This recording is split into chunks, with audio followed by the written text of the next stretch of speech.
Bonjour à vous et bienvenue dans cette vidéo sur la pleine lune du 13 juillet 2022. Je me connecte à notre humanité avec cette idée que nous sommes tous un.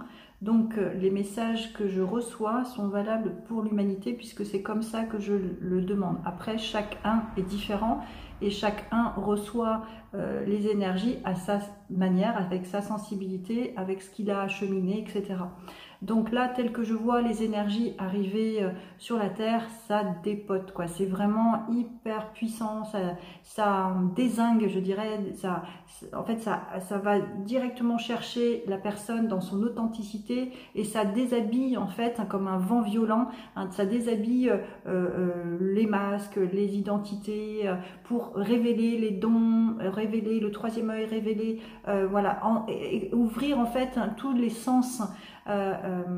Je vois vraiment un réveil, quoi. Vraiment, on a encore une grosse agitation avec cette chaleur qui incite en fait à nous déshabiller dans la matière, mais aussi cette lumière puissante qui invite aussi notre humanité à se décharger de ses faux semblants, de ses masques, de ce qui ne lui ressemble plus dans son identification terrestre. Là, on nous demande vraiment de nous révéler du point de vue de notre essence, de ce qui nous fait vibrer, de ce qu'on aime, de ce qui est relié à notre cœur, et on est vraiment bousculé, quoi. Il y a vraiment une grande agitation, ça dépote, quoi. Ça enlève tout ce qui est pas correct, pas aligné, et pour justement nous alléger. Donc il y a vraiment une facilité d'éveil, là encore de réveil, pour notre collectif. Alors moi je vais vous partager aussi par rapport à ce que je traverse encore, hein, depuis mars. Là il y a beaucoup de choses qui se sont passées dans ma vie, au niveau de ma santé. J'apprends à doser le donner, le recevoir. C'est quelque chose qui est pour moi hyper important puisque j'organise des rondes de l'unité et la main gauche reçoit, la main droite donne, hein. Mais quand on donne trop et qu'on ne reçoit pas dans son humanité suffisamment, en fait ça crée un déséquilibre que je sens vraiment dans mon corps. Donc dans cet apprentissage-là. Et là, en fait, je me suis permise de demander aux énergies ce qu'elles allaient m'amener, m'apporter. En fait, on m'oblige en fait à me reposer et en même temps, moi j'adore ce que je fais, donc c'est pas facile quand on aime, quand on fait un métier passion, de se reposer ou de ne pas travailler tout simplement parce qu'on ne considère pas que c'est un travail, ça nous plaît, ça nous amuse aussi, quoi. Donc on y prend beaucoup de plaisir. Et là, en fait, pour vous dire qu'on est chacun concerné par ces énergies, on a chacun quelque chose à traverser, à travailler. Donc moi, on me met dans la terre, dans une humilité, voilà, pour pouvoir me redresser, bien recharger, bien renourri et être bien dans ma verticalité et dans toute ma puissance au niveau terrestre. Donc ça, voilà, que ce soit ce qui nous arrive peut nous déstabiliser du point de vue de notre ego et nous faire perdre confiance, perdre la foi en ce qui nous arrive et puis à imaginer ce meilleur à venir. Oui, c'est vraiment une co-création, c'est vraiment, on est chacun concerné par cette nouvelle humanité à mettre en lumière, mais ça passe par chacun. En fait, chacun a son travail à faire. Donc je fais ma part, tu fais ta part, chacun fait sa part pour que justement on puisse à un moment donné, quand on sera plus ou moins prêt, qu'on puisse créer, organiser, mais c'est déjà en place, hein, ça s'organise déjà, ça se crée déjà, qu'on soit reliés les uns aux autres pour justement œuvrer ensemble et non pas séparément comme on nous a fait faire depuis, comme on s'est laissé faire plutôt depuis des siècles. Alors, j'ai fait un tirage associé à cette guidance. Donc, très dans ce que je vois, la question à se poser pour notre collectif, c'est de quoi dois-tu faire le deuil? Donc, c'est notre ancienne version connue, hein, de ce qu'on a vécu, notre identité, ce qu'on a cru être notre identité, en lien avec notre histoire, avec notre passé, etc. Donc, il y a vraiment un deuil à faire de libération, de ne plus s'identifier à ce qu'on était, à ce qu'on croyait être plutôt. Et justement écouter, donc se reposer aussi, hein, pour ma part en tout cas, mais aussi beaucoup d'entre nous on a besoin de se reposer parce que la fatigue nous amène forcément, induit forcément un besoin de repos. Donc c'est important d'écouter et même si c'est pas toujours facile, d'écouter cette phase obligatoire de repos et pour un meilleur avenir aussi pour chacun. Le comportement, donc le blocage, c'est le manque de confiance.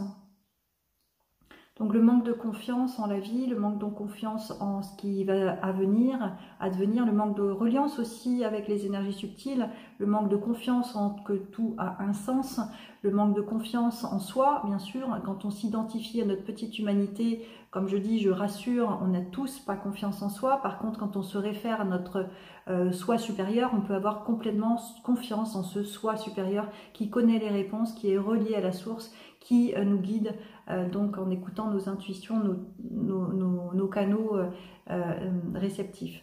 Voilà, donc le manque de confiance est à travailler, c'est-à-dire de ne pas s'identifier à sa part humaine, mais s'identifier à sa version divine et à se relier davantage. Et comme par hasard, la ressource, c'est la prière.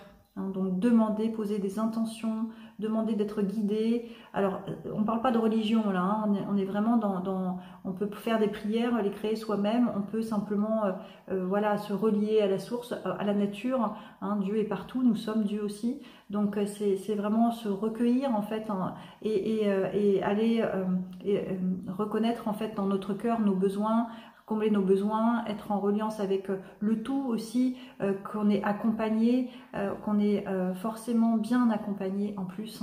Hein, et je l'ai expérimenté aussi justement dans ma traversée, que j'ai toujours reçu les soins au moment opportun qui étaient justes et alignés pour moi et avec beaucoup d'amour. Enfin tout ça, ça se fait de manière subtile et quand ça s'ancre dans la matière, bah, c'est magique en fait, c'est extraordinaire. Donc vraiment gardons confiance et prions pour un meilleur avenir.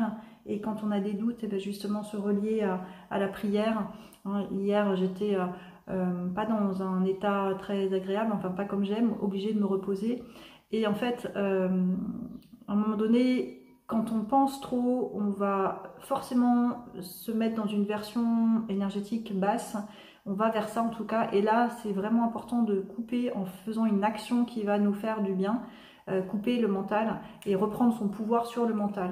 Donc là, ce que j'ai fait, en fait, j'ai dit, bon, puisque je pense mal, je vais arrêter de penser. Donc c'est facile à dire, mais je me suis mise à faire de la méditation et à pratiquer la posture du Qigong, de l'arbre de vie que j'aime faire et me connecter à mon corps pour que justement il puisse avoir la place, en fait, lui laisser la place de s'exprimer. Parce qu'un corps s'exprime quand on est relié en auto-hypnose, il s'exprime merveilleusement bien. Et j'adore le transmettre ça. Voilà, est-ce que j'ai autre chose à dire? Oui, bien sûr, la carte conseil source de vie. Voilà, donc vraiment croire dans cette croyance que Dieu se cache derrière ce qui vient à nous, hein, qu'on est dans une période de purification également. Je ne cherche plus à me combler par l'extérieur ou par le matériel, donc vraiment partir à faire le deuil en fait de cette société de surconsommation dans laquelle on était. Ben là on va apprendre justement à se connecter davantage à son corps et à faire venir à soi ce dont on a besoin dans l'essence, dans l'essentiel et non pas dans le surconsommation. Je prends soin de moi, je me découvre et prends conscience que Dieu est en moi, avec moi et autour de moi. Dieu est ma source de vie, je me rapproche de lui chaque jour sachant qu'il vit en moi. Je suis donc transportée par son amour et resplendie de sa lumière.